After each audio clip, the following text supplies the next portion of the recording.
আম্মা আম্মা শিউলি আম্মা। মা এখন একটু ভালো লাগতেছে? উনি কই? আমার লেগে ডাক্তার আনতে গেছে।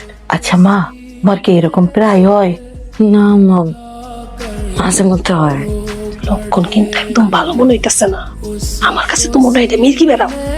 আমারও তাই মনে হইতেছে। আমরা স্বীকার করতেছি আমার অন্যায় হয়ে গেছে, কিন্তু বিশ্বাস করেন অনেকদিন যাবত ওর এরকম কোন লক্ষণ আমরা দেখি নাই। আর মিশা কথা কইয়া পাপ বাড়াও। আমরা ভালো মানুষ। আর সজীব, তুই অগরে ছাপ ছাপ জানাই দে, এই মায়ারে ঘরে রাখুন না। তুই তো বুঝলাম চাচি। আসিফ তুমি কি বলো?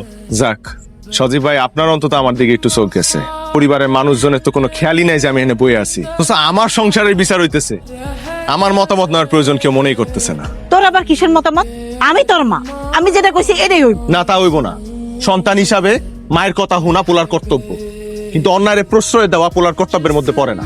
এখানে কি এর বিচার হইতেছে? কোন একটা রোগ যেটা তো ওর হাতেই নাই, আল্লাহ দিছে ওরে, এটার লেগে ওরে কেন আমরা দোষী বানাইতেছি? ওর তো কোনো দোষ নাই এখানে। এমন হইতো ও অপরাধ করছে, অন্য একটা পোলার লগে হাত ধরে ভাইগা গেছে, নাকি আমার লগে বেইমানি করছে, কিছুই তো করে নাই, তাইলে কি আমি ওরে ছাইড়া দিমু? বিচার সালিশ লয়ে বইছে। সবথেকে বড় কথা, আল্লাহ ওরে আমার কপালে লিখছে, যদি আমার সংসার করতে হয় আমি ওর লগেই সংসার করবো, কারণ আমি ওর অনেক ভালোবাসি, ও আমার বউ।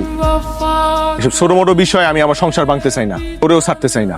তুমি আমার মায়ের কথার লগে একমত হইতে পারলাম না, যদি বেয়াদবি করে থেকেই সবার কাছে আমি ক্ষমা চাইতেছি। কি হইলো, তুমি খাড়াই রইছো কে? চলো বাড়ি যাবো না?